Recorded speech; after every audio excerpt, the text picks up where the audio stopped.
बिस्मिल्लाहिर्रहमानिर्रहीम अस्सलाम वालेकुम। जैकब न्यूज़ सां मां आहियां आबिद अली मंगरियो। पेश आहिनि हिन वक़्त जूं हेडलाइंस। जैकबाबाद में जुनूनी शख्स पारां फायरिंग, हिकु ॼणो क़तल, 4 ज़ख़्मी। मुबैना पुलिस मुक़ाबले में जवाबदार बि मारिजी वियो। सिविल लाइन थाणे जी हद बिस्मिल्ला पाड़े में मुबैना तौरु शराब जे नशे में धुत जुनूनी शख्स ज़फ़र अली मुग़ैरी हिकु जाइ अंदरि नौजवान रियाज़ मरेटो ऐं सज्जाद चांडियो मथां फायरिंग करे ॾिनी। नतीजे में रियाज़ मरेटो थॾे ते क़तल थी वियो ऐं सज्जाद चांडियो ज़ख़्मी थी पियो। वाक़े बाद जवाबदार GL शाह पाड़े में पहुची वाटू अड़नि ते फायरिंग शुरू करे ॾिनी, जंहिंजे नतीजे में रफ़ीक दायो, कामरान वीसर, अब्दुल नबी मस्तोई ज़ख़्मी थी पिया, जंहिं सबबि इलाइक़े में ॾहकाओ पखिड़िजी वियो ऐं माण्हुनि में भाॼ पइजी वई। इत्तला ते पुलिस पहुची जवाबदार खे गिरफ़्तार करण जी कोशिश कई त बोलान पाड़े में जवाबदार हिकु ख़ाली घर अंदरि घिड़ी पुलिस मथां बि फायरिंग जो सिलसिलो शुरू कयो, जिते मुबैना मुक़ाबले में जवाबदार ज़ख़्मी थी पियो, जंहिंखे पुलिस गिरफ़्तार करे सिविल इस्पताल मुंतक़िल कयो, जिते खेसि ॻणती जोगी हालत में लाड़काणे मुंतक़िल कयो वियो त जवाबदार रस्ते में ई फ़ौत थी वियो। पुलिस मूजिबि जवाबदार ज़फ़र मुग़ैरी ऐं रियाज़ मरेटो पाण में दोस्त हुआ, रोज़ गॾिजी शराब वापराईंदा हुआ। कुझु ॾींहं अॻु जवाबदार ऐं रियाज़ में कंहिं ॻाल्हि मथां मुंहमारी थी हुई, जंहिं बाद अॼु हुन खेसि क़तल कयो आहे ऐं सज्जाद चांडियो खे ज़ख़्मी करे फ़रार थियण जी कोशिश में शहरियुनि खे बि गोलियूं हयूं आहिनि। संदसि पीछो कयोसीं त जवाबदार हिकु ख़ाली घर में घिड़ी पुलिस मथां फायरिंग शुरू करे ॾिनी। संदसि गोलियूं ख़तमु थियण ते अंदरि पहुतासीं त नौजवान ज़ख़्मी हालत में पियल हो। ॿिए पासे डॉक्टर जो चवणु हो त जवाबदार खे मथे में तक़रीबन 6 फुटनि जे फ़ासिले खां 2 गोलियूं लॻल आहिनि।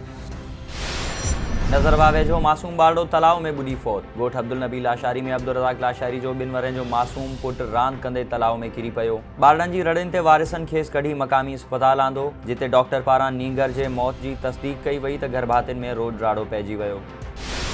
ठारो शाह वेझो ॻोठ जुड़ियल सोलंगी में पैसा न ॾियण तां नाफ़रमान पुटु 60 वरनि जे पीरसन पीउ ग़ुलाम अली सोलंगी खे कुहाड़ियुनि जा वार करे बेदर्दी सां क़तल करे छॾियो। इलाइक़े वासियुनि खेसि पकड़े पुलिस हवाले करे छॾियो। पुलिस मक़तूल पीरसन जो लाश पोस्टमार्टम बाद वारिसनि हवाले करे छॾियो। खुर्शीद शाह पारां नैब सखर तरफ़ां संदसि ख़िलाफ़ सप्लीमेंट्री रेफरेंस दाख़िल करण ख़िलाफ़ Sindh high court circuit bench में दाख़िल करायल दरख़्वास्त ॿुधणी लाइ मंज़ूर। अदालत 2 डिसंबर ते ॿुधणी जी तारीख़ ॾेई छॾी। MNA खुर्शीद अहमद शाह वकील मारिफत सिंध हाई कोर्ट सखर में दरख़्वास्त दाख़िल कराईंदे मौक़िफ़ इख़्तियार कयो त आमदन खां वधीक असासा रेफरेंस केस अॻु ई दाख़िल थी चुको आहे, तंहिं करे संदसि इन मामले ते वधीक सप्लीमेंट्री रेफरेंस दाख़िल करण खां नैब खे रोकियो वञे। नैब ऑर्डिनेंस 1999 तहत सप्लीमेंट्री रेफरेंस दाख़िल नथी करे सघे। रेती ऐं भरपासे वारनि इलाइक़नि में रोलू कुतनि जे ॾाढ़ण जे वाक़िअनि में इज़ाफ़ो। रेती समेत 4 UCs जे सेक्रेटरीज़ मथां इलाइक़े वासियुनि खे कुतनि जे ॾाढ़ण ऐं कुतामार मुहिम शुरू न करण ख़िलाफ़ केस दाख़िल। रेती शहर समेत UC झंगल मलिक, UC बेरोटा ऐं UC रैणी में रोलू कुतनि जो आज़ार वधी वियो। केतिरनि ई शहरियुनि शागिर्दनि ऐं औरतुनि खे कुतनि ॾाढ़े विधो। यूनियन काउंसिल सेक्रेटरी कालू उर्फ कालीदास, UC झंगल मलिक जे सेक्रेटरी परवेज़ कलोड़ो, UC बेरोटा जे सेक्रेटरी शऊर जोणेजो ऐं UC रैणी जे सेक्रेटरी सनाउल्ला कोलाची ख़िलाफ़ कुतनि जे ॾाढ़ण जा केस दाख़िल कया विया आहिनि। सखर में association of private institution Sindh पारां तालीमी इदारा बंदि करण ख़िलाफ़ सूबाई अॻवाननि रुबीना कयानी, जिया इक़बाल ख़ान, इदरीस मेमन ऐं ॿियनि जी अॻवानी में प्रेस क्लब आॾो एहतजाजी मुज़ाहिरो कयो वियो। संदन चवणु हो त हुकूमत तालीमी इदारा बंदि करण खां अॻु कंहिं सां बि सलाह नाहे कई। तालीमी इदारा बंदि करण जो हुकूमत जो फ़ैसिलो अजीब ऐं हैरत अंगेज़ आहे। तालीमी इदारनि जो सिलसिलो बंदि करण बजाए माइक्रो लॉकडाउन जो ऑप्शन इस्तेमालु कयो वञे, जंहिंसां ॿारनि जो तालीमी नुक़सान बि न थींदो ऐं SOPs ते पिणु अमल थींदो। पटाणी मां 3 ॾींहं अॻु चोरी थियल ट्रैक्टर वापसि न थी सघियो। ॻोठाणनि जो पुलिस ख़िलाफ़ एहतजाजी मुज़ाहिरो। ॻोठ मोहम्मद नवाज़ भुट्टो वासिन नौरंग भुट्टो, कमरदीन भुट्टो, कुर्बान अली भुट्टो ऐं ॿियनि पुलिस ख़िलाफ़ एहतजाज कंदे दाहींदे चयो त 3 ॾींहं अॻु ट्रैक्टर 2018 मॉडल चोरी थी वियो, जेको अञा ताईं पुलिस वापसि न कराए सघी आहे। पेरा खणी ॻोठ खे कड़ो चाढ़ण बावजूदि जवाबदार गिरफ़्तार न पिया कया वञनि। SSP खे अपील आहे त जवाबदार गिरफ़्तार करे ट्रैक्टर वापसि करायो वञे। ठुल जी नूनारी बिरादरी पारां चक वेझो अगवा थी वियल 3 शागिर्दनि जी बाज़ियाबी लाइ प्रेस क्लब सखर आॾो एहतजाजी मुज़ाहिरो कयो वियो। मुज़ाहिरीन बख़्तुल्लाह, मोहम्मद इस्माइल नूनारी ऐं ॿियनि जो चवणु हो त 1 महीनो अॻु शागिर्द अनीसुर रहमान नूनारी, अब्दुल गफ़ार नूनारी ऐं उसामा नूनारी सखर खां वापसी दौरान शिकारपुर जे चक वारे इलाइक़े मां अगवा थी विया, जंहिंमें पुलिस एहलकार मज़ार महर मुलविस आहे ऐं नौजवाननि जी बाज़ियाबी लाइ 3 लख रुपया भुंग तलब कयो वियो आहे। हुननि मुतालबो कयो त नौजवाननि खे बाज़ियाब करायो वञे।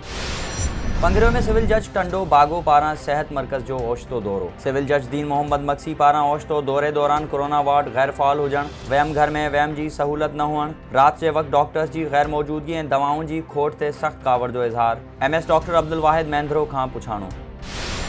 मोटरवे पुलिस सखर पारां खैरपुर बाईपास से कोहीड़े में ड्राइविंग बाबति आगाही ॾिनी वई। SSP मोटरवे सखर गुलाम सरवर भयो जी निगरानी में खैरपुर बाईपास ते DSP motorway Khalid Mahmood Nawaz, motorway police mobile education के officers inspector Salahuddin Mohammad Pervez Dahar, national highway ते सफ़र कंदड़ मुख्तलिफ कंपनियों के ऑयल टैंकर से ड्राइवर्स के कोहीड़े और बरसात जड़े मौसम में मोहतात ड्राइविंग करण और ट्रैफिक कानून ते अमल करण बाबत आगाही दींदे बुधाए तो कोहीड़े और बरसात जड़े मौसम में बाह के मादे की सप्लाई दौरान लापरवाही से ड्राइविंग सबब खतरनाक रोड हादसा थी सकन था, जै लाइ एहतियात से ड्राइविंग कई वने।